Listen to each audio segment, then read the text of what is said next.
Halo teman-teman kripto. Mudah-mudahan Anda semua sudah melihat episode pertama saya, dengan judul Investasi Cerdas ETF Bitcoin, Peluang dan Risiko. Hari ini, kita akan melanjutkan perbincangan penting, dengan menyelami lebih dalam, tentang apa yang terjadi ketika TradFi atau Traditional Finance dan dunia kripto bertemu. Ini adalah babak baru yang menarik dalam perkembangan kripto, dan kita akan membahas dampaknya secara mendalam.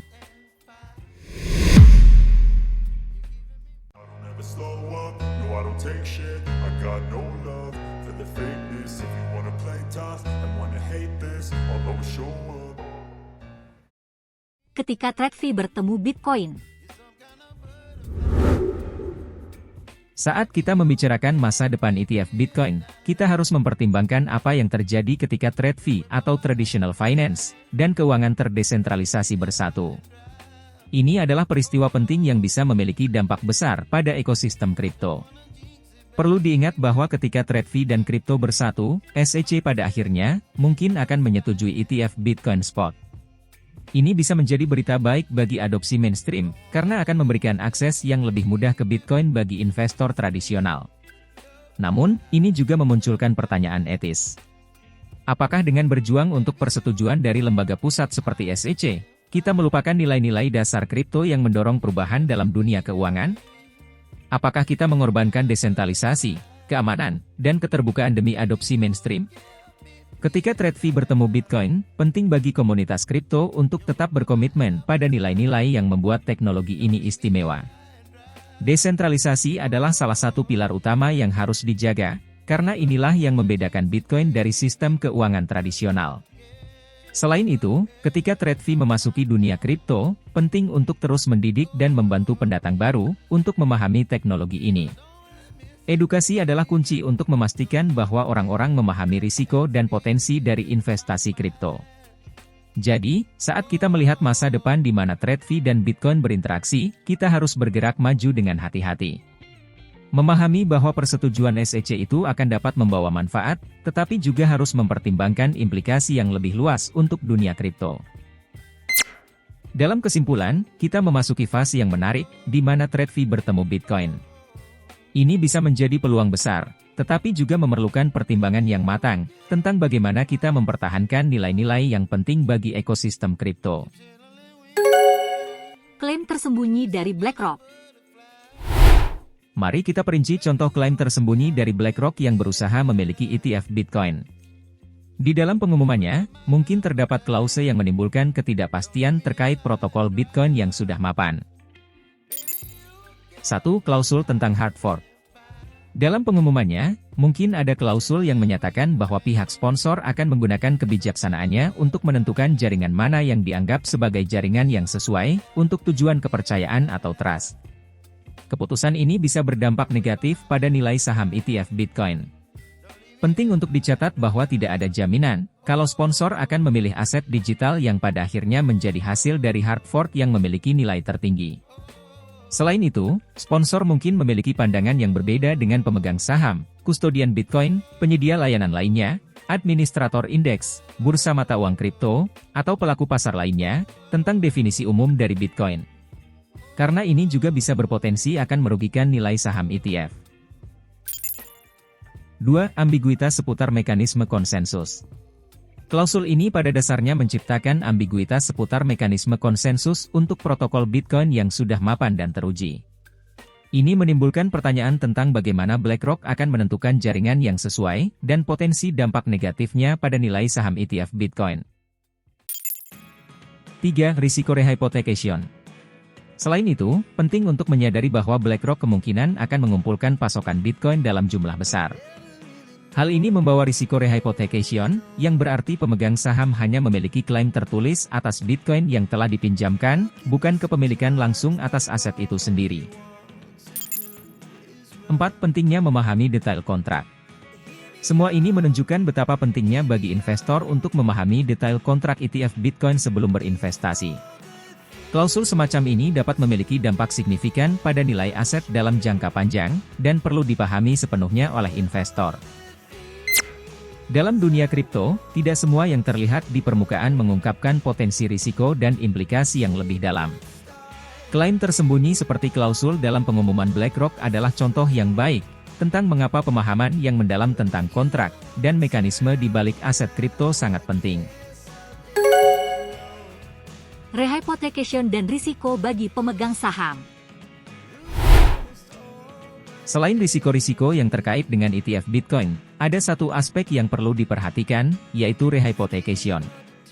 Mungkin istilah ini belum dikenal oleh banyak investor, tetapi memiliki potensi risiko besar, terutama bagi pemegang saham ETF Bitcoin. Mari kita pahami apa itu rehypothecation. Ini adalah praktik di mana pihak yang mengelola ETF atau sponsor dapat menggunakan aset yang dimiliki oleh ETF untuk meminjamkan atau mengambil pinjaman.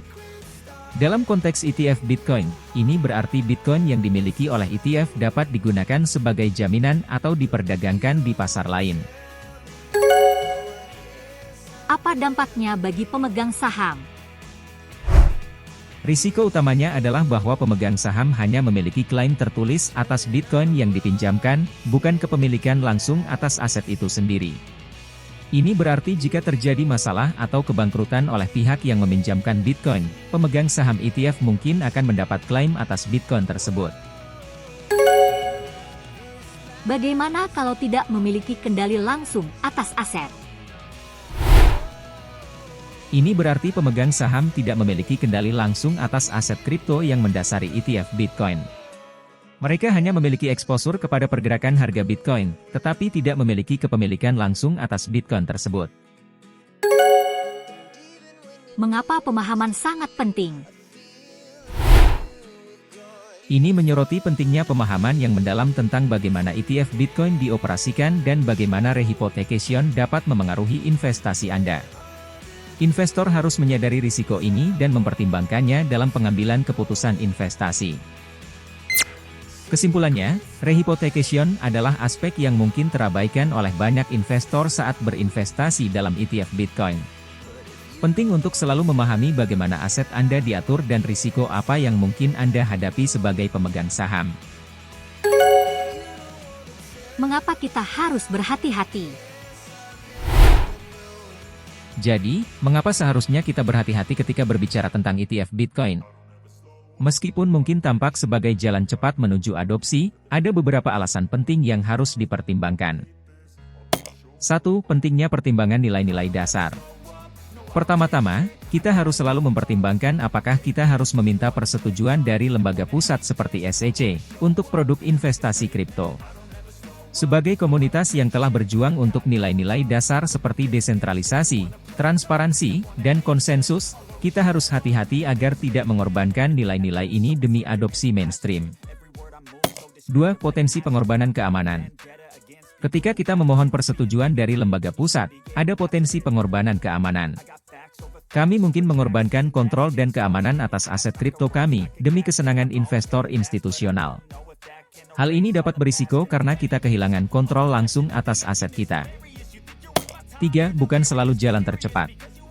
Selain itu, kita perlu menyadari bahwa meminta persetujuan SEC atau lembaga sejenis bukan selalu jalan tercepat untuk mengakses pasar kripto. Inovasi dalam dunia kripto terus berlanjut, dan mungkin ada cara yang lebih baik dan lebih cepat untuk berpartisipasi dalam ekosistem kripto. Penting untuk menyadari bahwa ETF Bitcoin mungkin tampak menarik, tapi kita harus berhati-hati tentang implikasi lebih luasnya. Pertimbangkan nilai-nilai dasar kripto, potensi pengorbanan keamanan, dan apakah ada cara yang lebih baik untuk berpartisipasi dalam ekosistem kripto yang terus berkembang. Pertanyaan yang sering ditanyakan dari penonton. Saya sekarang akan menjawab beberapa pertanyaan dari penonton apabila ada komentar atau pesan. Ini adalah bagian dari upaya kami untuk memberikan informasi yang terpercaya dan informatif kepada Anda, para penonton setia J-Coin. Pertanyaan pertama. Pakar apa yang Anda rekomendasikan untuk mengikuti dalam memahami perkembangan ETF Bitcoin dan dampaknya? Ini adalah pertanyaan yang sangat baik. Ketika Anda ingin memahami perkembangan ETF Bitcoin dan dampaknya, ada beberapa pakar dan sumber yang dapat Anda ikuti. 1. Analista kripto terkemuka. Ada sejumlah analis kripto terkemuka yang sering memberikan wawasan tentang perkembangan pasar kripto, termasuk ETF Bitcoin.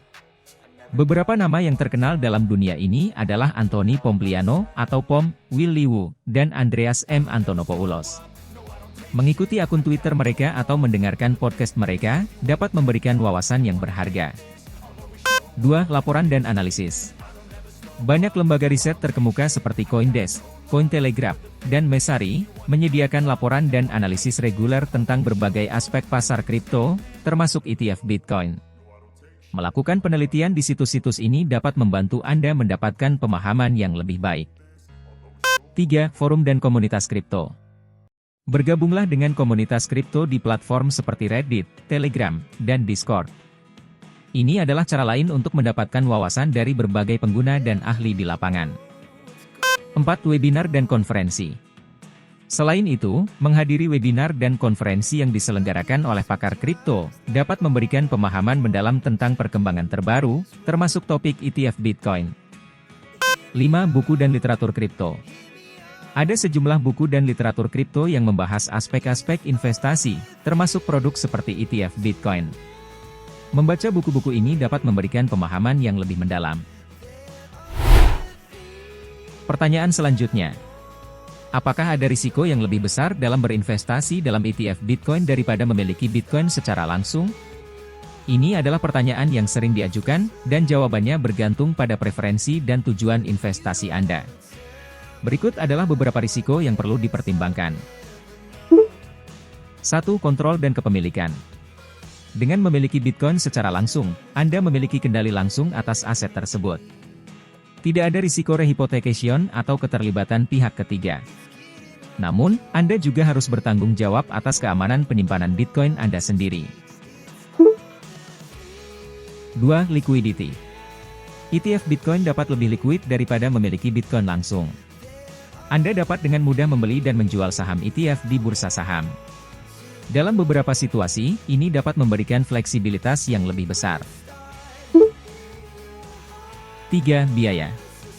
ETF Bitcoin mungkin memiliki biaya manajemen tahunan. Ini adalah biaya tambahan yang harus Anda bayar selain harga saham ETF. Jika Anda memiliki Bitcoin langsung, Anda tidak akan dikenai biaya semacam ini. 4. Risiko rehypothecation.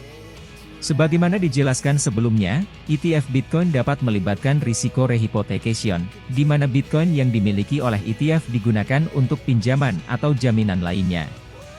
Ini adalah risiko yang tidak Anda hadapi apabila memiliki Bitcoin langsung. 5. Kepemilikan fisik. Dengan memiliki Bitcoin langsung, Anda memiliki akses langsung ke kunci pribadi Anda, yang merupakan bentuk kepemilikan fisik. ETF Bitcoin tidak memberikan Anda kepemilikan fisik atas Bitcoin tersebut. Kesimpulan episode 1 dan episode 2. Jadi, kita telah mengeksplorasi sejarah panjang permohonan ETF Bitcoin, risiko terkait, dan klaim tersembunyi yang harus diperhatikan. Selain itu, kita juga membahas rehypothecation, risiko bagi pemegang saham, dan mengapa kita harus berhati-hati dalam berinvestasi dalam ETF Bitcoin. Pertanyaan dari penonton juga memberikan wawasan berharga, tentang bagaimana mengikuti perkembangan ETF Bitcoin dan perbandingan antara investasi dalam ETF Bitcoin, dan memiliki Bitcoin secara langsung. Terima kasih telah menyaksikan dan terlibat dalam pembahasan ini. Jangan ragu untuk berlangganan channel kami dan memberikan komentar jika Anda memiliki pertanyaan atau topik lain yang ingin Anda bahas. Sampai jumpa di video berikutnya, di mana kita akan terus menjelajahi dunia kripto, yang selalu berkembang dengan cerdas dan berpendidikan. Selamat berinvestasi. Bye.